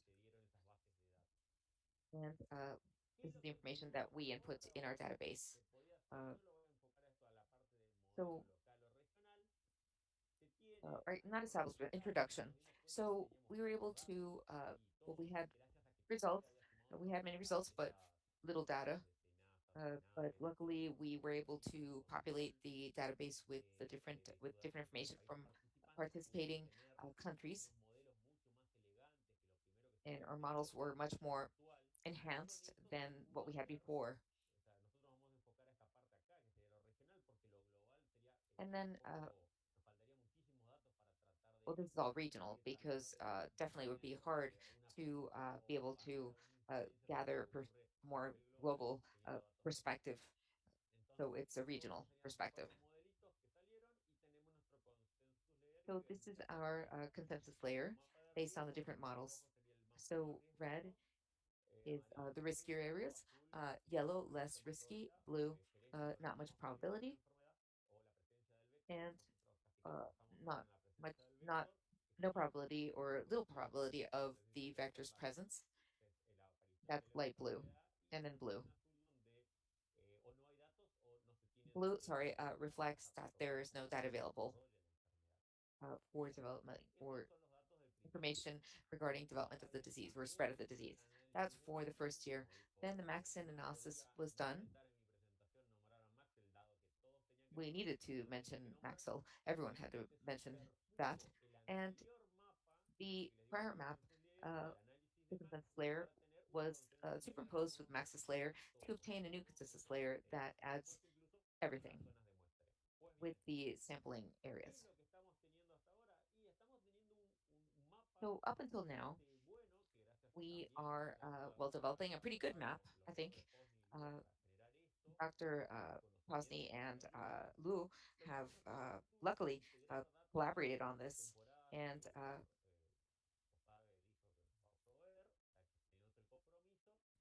up to now, we will have databases showing risk in each country. So today we have databases for roads, for industry, tied to this crop. For Chile, for example, that's a database that's part of the model and provides results that are similar to what Dr. Lu mentioned in his presentation. We're we have Chile on board with all this data, but we require information from the other countries. So the idea is to have more INIAs and plant health protection uh, agencies participating on the project. So we want to conduct a multi-criteria analysis where the probability of introduction is one of the factors that is part of the analysis. So we don't have the map, we're still working on it. The ICA, PROCISUR, COSAVE, all of the participants contacted Dr. Lu and Posny last year, and we will definitely have some questions to ask you about this. But well, the idea was to contact them to be able to adapt their models and to our environment.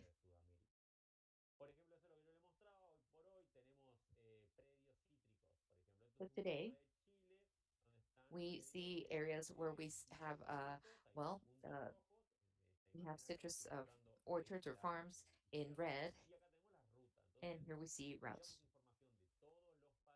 And then if we have information about all the countries, we can definitely cooperate and populate this model, and there would be more dots on this map, and it would be easier to make decisions. Here, more data. Uh, and this is information from uh, the and this is from our workshop. And it shows, well, we want to do something similar to this MMF modeling, integrated risk modeling, and multi-criteria analyses for risk management. So how will this all end?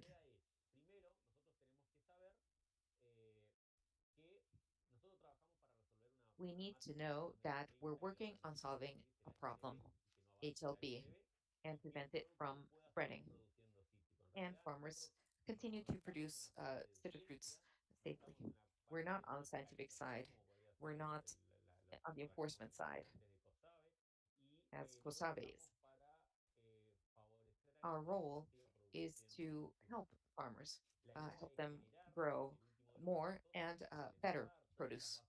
So our idea is to input information in this database.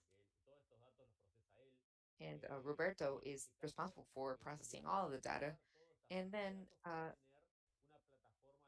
be able to have a biosecurity intelligence platform and have an early warning system.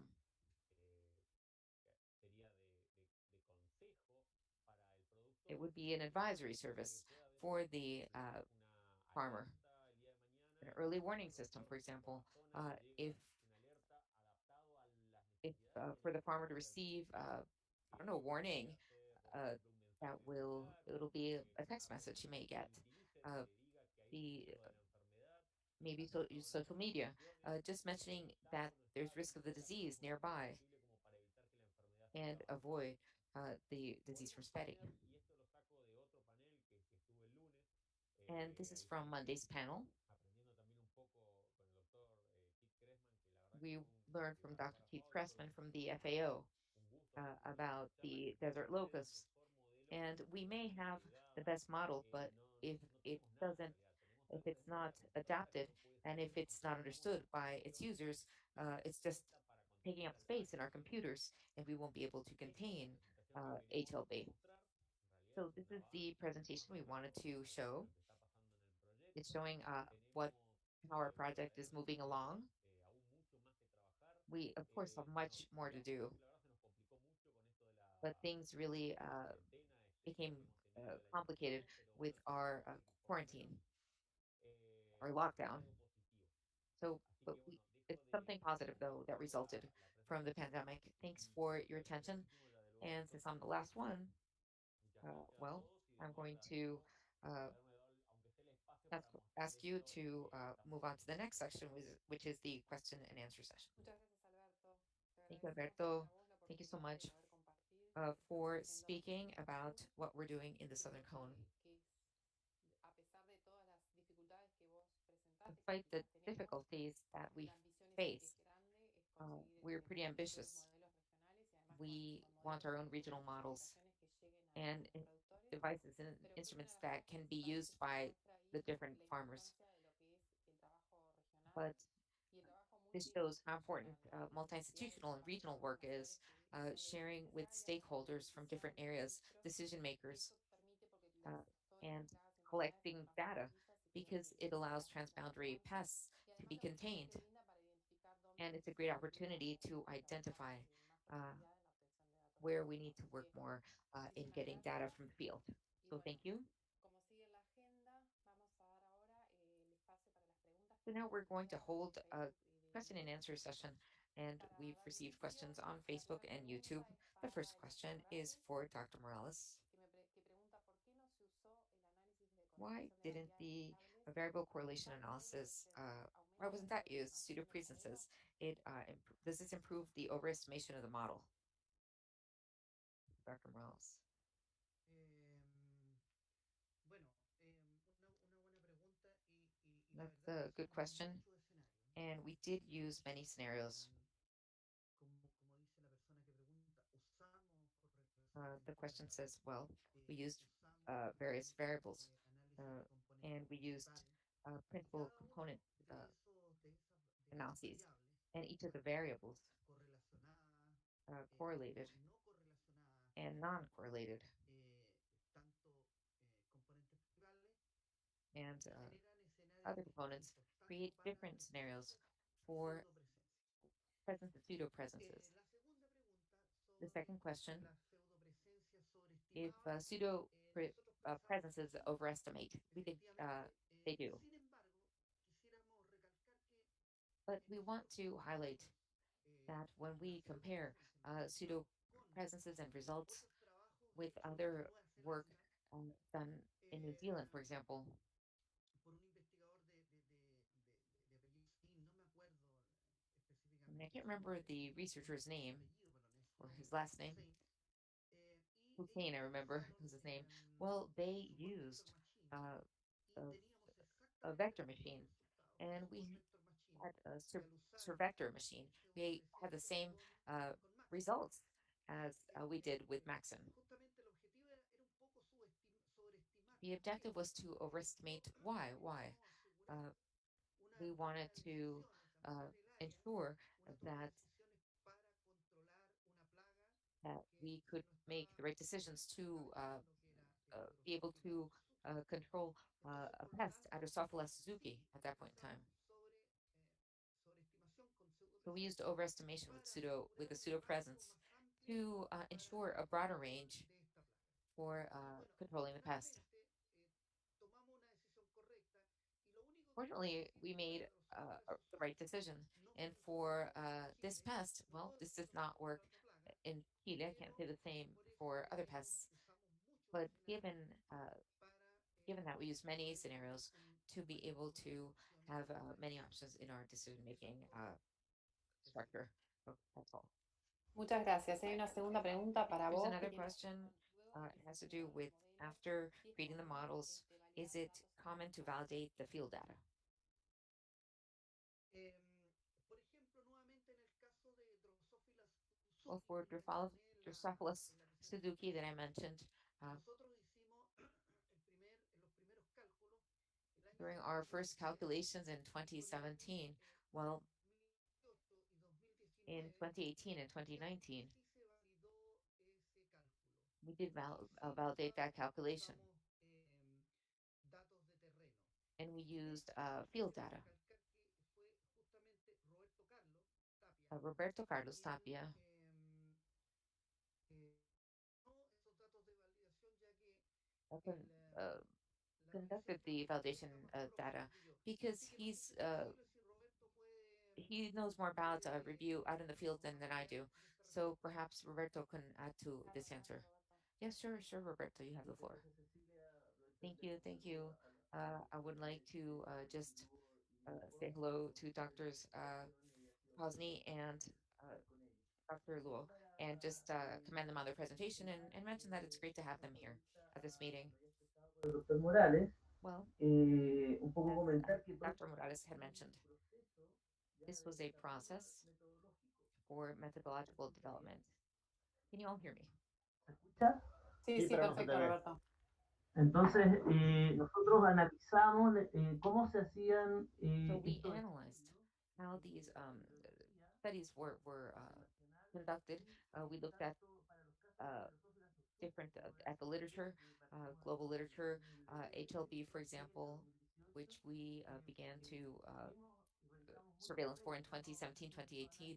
So one of the main problems that we found at the beginning of each study was that we didn't have a robust database because there were very few countries who delivered data reflecting true presence of the pest. So international uh, uh, testing was done with very little data, 300 pieces of data collected. So when you think that pseudo presence is the solution, what we did then was overestimate. But perhaps you're thinking that that all countries are reporting the presence and introduction of the pest. And uh, in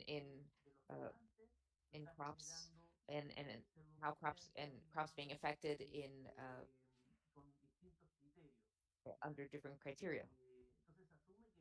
So you're assuming that it's established specifically on crops. So we overestimated. So then we developed this methodology because we were missing uh, tests, uh, tests that were done. Our testing was done with too little data. hasta esa fecha de análisis tenía muy pocos datos So y muy up pocos until that point in time, our testing was very overestimated because we had such little data. We also realized that there was analysis with Maxim, with Climax, research with NAFAST. These were the systems that were all posing itself. And then this multi-model came out with the same Maxim data, and then the MMF, and then so what we tried to do with the static surveillance and along with the University of Chile and the COSAVE, the HBL work group, we looked at the Dr. Hussein's analysis with maximum multi-model and the sport vector machine. And I don't think for decision-making purposes, we can't just use a single model. We need various models and a more robust database. And we realize today that we can use this database that we developed as part of the PROCISUR project. And now we have something that we didn't have before.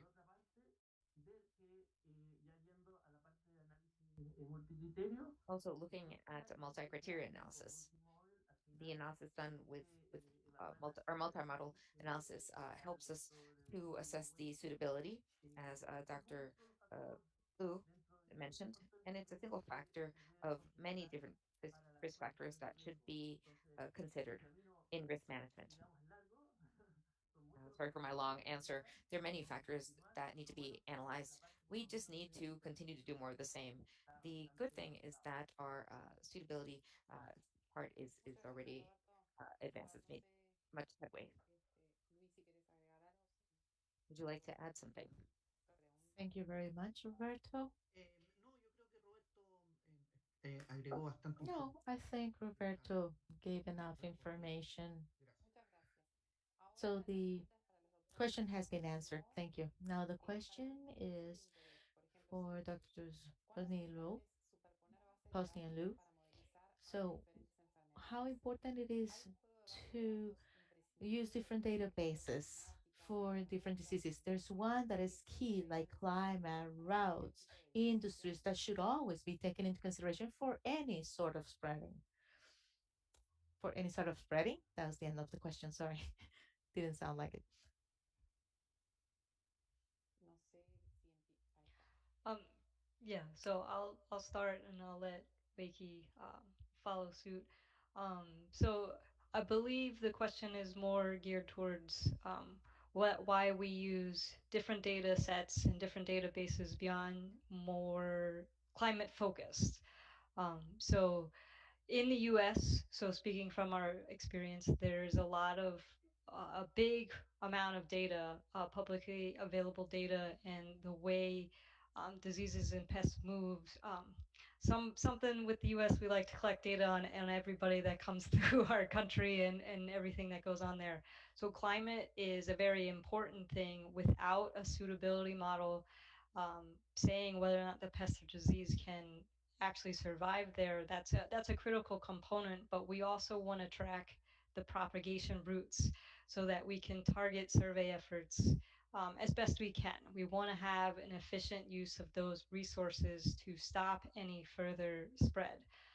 So we've focused on different ways that pests and diseases can invade different areas, both commercial crops and in residential gardens and backyards, and how that serves as a reservoir to impact the commercial citrus or other crops nearby. But we also look at different things where we've done statistical analyses and different kind of correlations beyond where the survey data and the detections are and what actually factors into that influential movement of pests. So that, I hope that answers or starts to answer the question. If I misunderstood anything, please let me know, but I'll let Wakey add to that if he wishes. Thanks a lot. It's a great question. So I think Dr. Drew Pottery already covered most of the aspect for those. We do use lots different data source to build our model. So I think, as I mentioned earlier, there's the model is dynamic, so we couldn't just limit to just say, yeah, we must using climate, we are only using transport corridor. So we build the model based on our experience and also from other expert or expertise, they what they decide or what they come up with. So just say we investigate all those information and to decide what is the best source we need to focus on to build the disease model. As the presentation indicate, there are about 8 to 10 different source data we list for California, but this probably not the case for South America. I say maybe Brazil, Argentina, Chile, they may look at some additional one. Maybe some of those are not important for them. So it just say like it's a learning process. It just say like they can actually talk to the field expert what kind of thing they found out and what is the most important thing they should include in the model after all those investigation, so they can come up their own model. So I just saying it's not a universal model for every single country. Each country we're going to have a general framework and they're going to modify or build it or improve it from the same structure we build on. Okay, I hope I answered the question.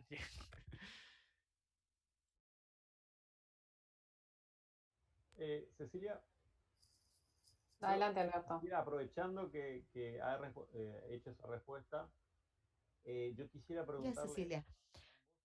I wanted to ask both of you, por ejemplo, para nuestro caso de in Sudamérica, our case, the case of South America, más y menos there are datos. some countries that have Hemos more dado or less vueltas data. en el mapa de Sudamérica en la For zona example, in de the South Amazonas. American map that you Probablemente saw in the actualmente Amazon no area, sabemos si hay muchos datos. probably we don't have much data because we don't know if there's data about the area. So it would be pretty much the same color as a mountain because sometimes it gets too cold. But in the jungle, well, we don't get data. The same thing happened in Argentina where we had to go and see in the missionary jungle. We didn't know whether the disease was there or not because there was no way to sample within or inside the jungle. So, can we develop a model for South America, for all the Southern American countries, so that some data may have, let's say we have a floor, we have lots of data for Brazil and Argentina and Chile.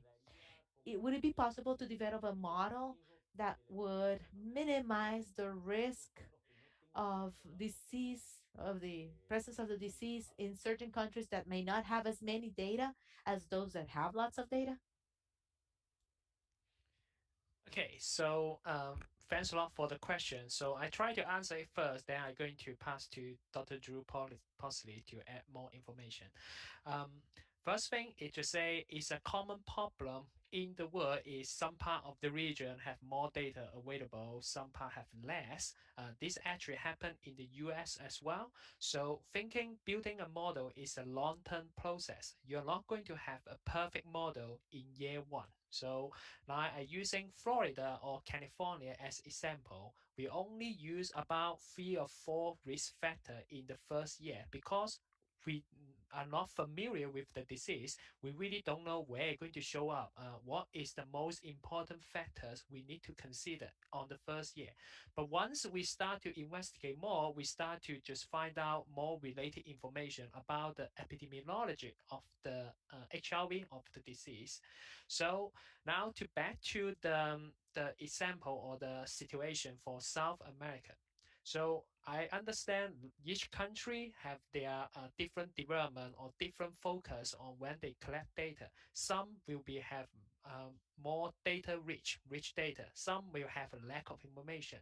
So to integrate the difference or challenge between the countries, we try to actually incorporate some kind of uncertainty for our model. For example, if this region maybe you really can't collect that kind of information at the moment, so you're going to just say, yeah, missing information for that component. So the output or the estimate of it will be have a higher uncertainty compared to the country you have lost data support or evidence before.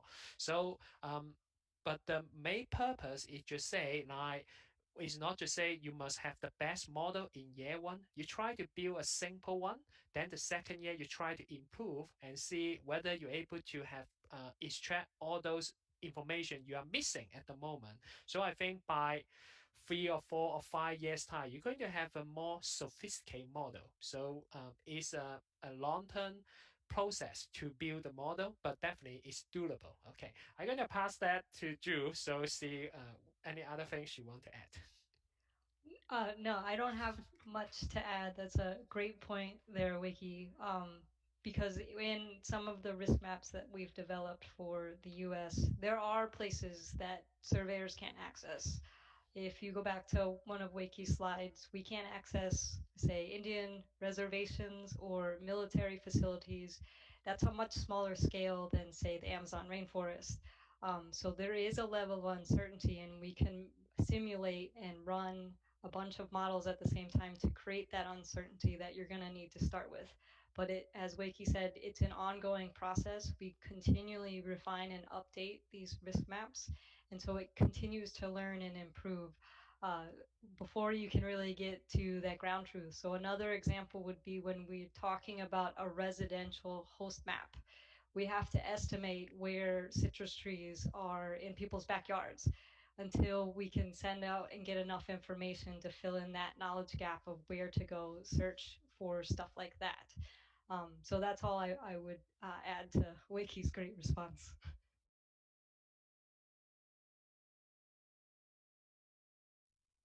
Muchas gracias a los dos por la respuesta.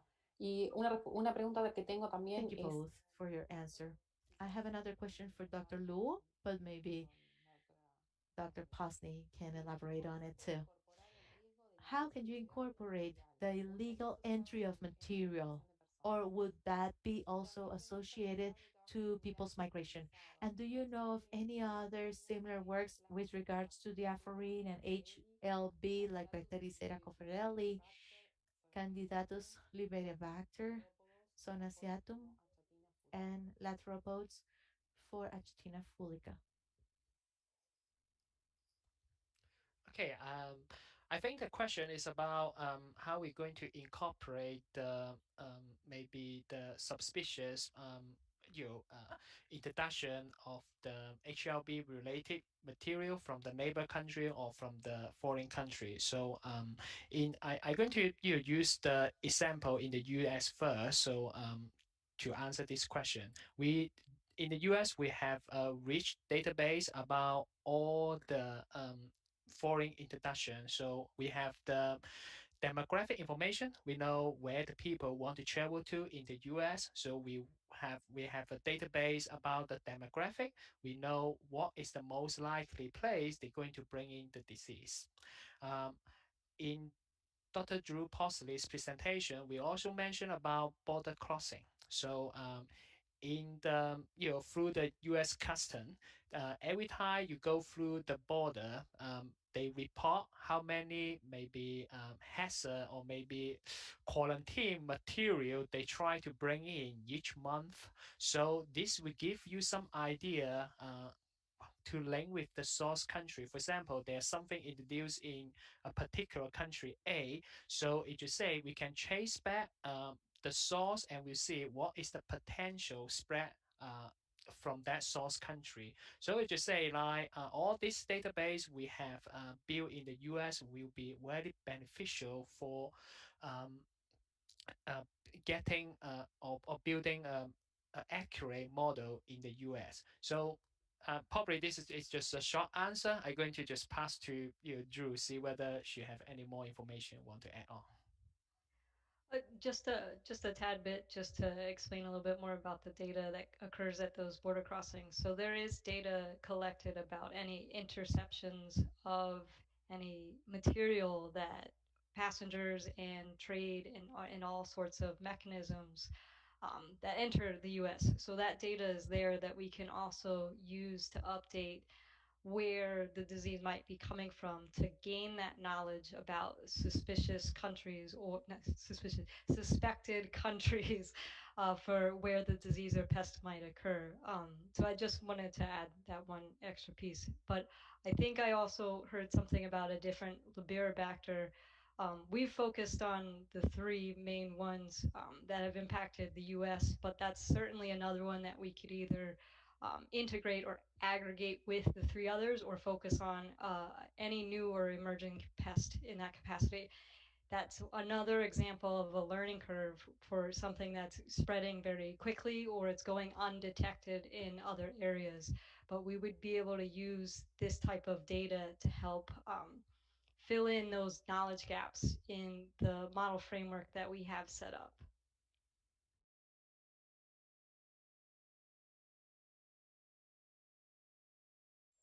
Muchísimas gracias. Bueno, Thank you very much. I just want to thank presenters once again for their very rich presentations. We have not received any more questions from the public. So if any of the presenters would like to ask a question to each other or something or make a comment, we can open the floor for that, or otherwise we will conclude. ¿no? Okay. Sí, sí, yo tengo una pregunta para No? Alberto. Okay. Es una I have a pregunta question for Alberto. bastante de curiosidad. ¿Cómo ve él I'm just esto, curious. Alberto? How Por las do you cosas que usted see mencionaba Alberto en based su fala, on cómo the things that you la mentioned colaboración entre los in your países de presentation? COSAVE pueda ser eficiente en What forma de do que you los think the mismos collaboration insectos, between COSAVE los mismos countries insectos may be efficient? Do you have some common tools among all of you, y lo like otro, a ¿qué monitoring barreras system podrían ser for tú pests and mencionar diseases? And the other question is, ¿ya? what would be the barriers that you can mention Que podrían that ralentizar este tipo de exist among our colaboración? countries that can actually slow down this type of collaboration? Bueno, sería un poco hablar de Well, la parte social y política maybe we can address the social and political aspects of South America.